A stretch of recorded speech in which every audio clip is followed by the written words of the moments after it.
Hey guys, Andy here, and today I've got a very special video for all the paladins out there. It is of course the guide on how to obtain the legendary corrupted Ashbringer hidden artifact skin.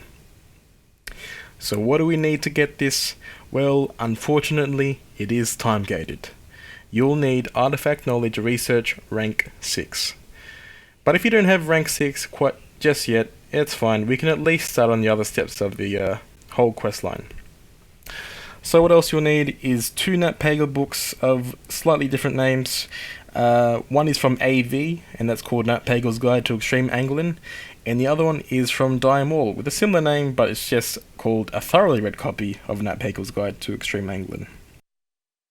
Now, you'll also need Nefarian's Head from Blackwing Lair. Basically, he's just the last boss, and probably the main hang-up for anyone who hasn't done that instance before, it will be the first fight, Resorgor. Very easy, just Google it, you'll be fine. Now, probably the most important thing you'll need out of this entire experience is time, patience, and I recommend Netflix. Pick out your favorite TV series or pick out one you've never watched before. I recommend Battlestar Galactica. So say we all. Now I only say this because I'm just going to give you a heads up right now. I must have spent at least 8 hours waiting for a particular mob spawn that is required of the to complete the quest line, and I spent another 9 hours trying to fish up another item that completes the entire process. But yeah, enough of that. Let me show you how to loot the first book of NatPago's Guide to Extreme Angling. This one you just get from Alterac Valley. You go around looting player corpses, just go around killing them or let other people kill them for you. Either way, I recommend maybe going defense, trying to back cap, or just picking off stragglers in the Field of Ruin. Up to you. Not much to it, there it is. Now, the next one is a thoroughly read copy of NatPago's Guide to Extreme Angling, and this one you get from the Diamol instance. Now, there are a lot of well-known spawn points up on Wowhead that you can look up, or you can just do what I did and wing it on 2 occasions. I was lucky enough to get a NatPago book twice. I just went in, I wanted to explore the instance before I had to go back there again, which we will, by the way. And yeah, on 2 occasions I looted the book from dusty old tomes that spawn randomly around the instance. Now, of course, if you don't want to waste time on these 2 steps trying to obtain the books, you're in luck because you can in fact buy them from the auction house. They are tradable, they're not soulbound. Now, depending on your server economy, these may be as low as 5k or they may be as high as, I don't know, 50k, 100k. It really depends on your server. But yeah, if you got the goal and you don't want to waste your time on AV or Diamond, go for it. Buy it up.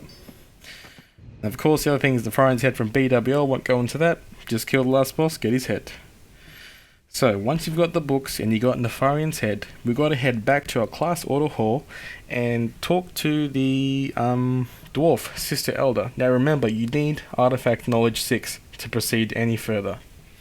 Now, once you do reach Artifact Knowledge rank 6, we will notice Sister Elder has an additional dialogue option. She'll offer to reform the NatPago books that you've collected, and she'll give you 1 fully reformed book back in return. So that's good. Once you've got the reformed NatPago book, and you've got Nefarian's Head in your bags, it's time to head back to Diamol. And this time, we're going to Diamol West, and we're going to find Prince Tetheldrin.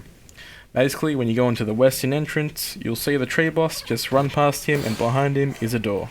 We're going to go down this pathway, and you should be able to open up the map, and you'll see Prince Tetheldrin. Now, it's very important that you do not kill that fell dog right in front of you. His name is Imulthar, because if you do, it will make Prince Tetheldrin hostile to you, and you won't be able to talk to him. You'll have to reset the instance. So, when you talk to Prince Tetheldrin, you'll basically have a bunch of dialogue options, and once you've exhausted those dialogue options, he'll consume your book and Nefarian's Head, so that's good. Okay, so at this point, if you're aligned, you gotta head to Chillwind camp, which is in Western Plaguelands, and you gotta talk to a dwarf called Alexia Ironknife. She's behind the building, And basically once you once you exhaust her dialogue options, you should be able to do the next part. And if you're a horde, you gotta go to the Bulwark, which is in Tirisfal Glades, and there's an NPC there. He's a Tauren and his name is Bardu Sharpeye. Do the same thing, exhaust his dialogue options, and we'll do the next part. And the next part is we gotta go to Hearthglen, which is at the top of Western Plaguelands. And when you fly into Hearthglen, you'll notice a building on the left. And if you're familiar with what the town hall looks like in Warcraft, it's very big and obvious. Well, we'll see it on the footage here. Go in there, go to the table, and look at Grand Inquisitor Isilian's book. Just look through the book, and we're up to the final two parts. Oh yes, the most fun and glorious, riveting, exciting part of the entire experience. I'm kidding, it was freaking terrible. So basically, once you've looked through the journal, you're going to have to fly to the very eastern edge of Western Plaguelands, to a place called Thorndrill's River. And you'll see it on the map, there's a cave there, and you'll probably see a lot of paladins camping there. So if you see a lot of paladins, you know you found the right place. And basically, you got to wait for a mob called a large vile slime that is on a spawn timer that's something like 16 hours, something stupid or ridiculous. And not only does it have a really dumb spawn timer, it's only lootable, it can only be tagged by 5 people. So meaning if there's like 7 people there, that means 2 people are going to miss out. Not only that, it's also faction tagged.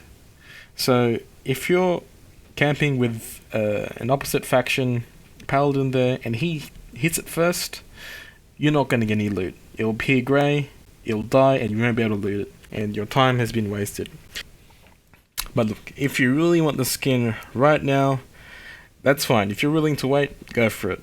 But look, I'm just telling you now, I spent 17 hours there in total, 8 hours to wait for a spawn, and another 9 hours of fishing. I must have had something like 2,200, 2,400 casts until I finally got the Shard of Darkness.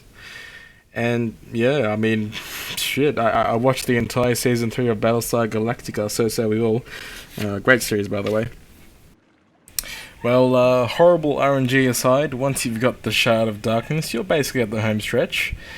Yeah, basically at this point you head back to your class auto hall, and you approach Lord Maxwell, I believe his name is, and he says something like, "I sense a dark presence."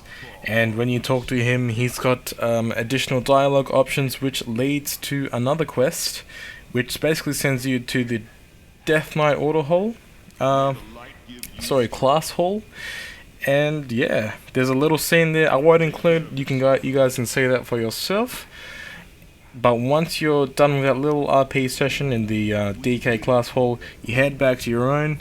You talk to your Lord Commander again, and you turn in the quest, your Heart of Corruption, and that is it. That is the entire quest line, guys. So overall, I've got mixed feelings about the entire thing. I mean, the skin is amazing, don't get me wrong, but that 17 hours of waiting for a spawn and fishing just really made the entire thing sour. I mean, I'd really love to meet the person who thought this would be a good idea, shake his hand and tell him, congratulations on your ascension to becoming Satan. No, but seriously, I had to sleep, I slept on it, and no, the skin is amazing. It was mostly worth it. I mean, would I do it again? Probably not, but once is just enough, and that's all that is needed. Also, big shout out to all the contributors on Wowhead and that thread on MMO Champion. I know those guys set up a Discord, and they were all theorizing and researching and testing on the beta on how to get the skin. So all of us paladins owe them a huge favor. So yeah, full credit goes to those guys. I'll definitely leave the links in the description. And that about wraps it up, guys. My name was Andy, and I'll see you soon. Bye bye.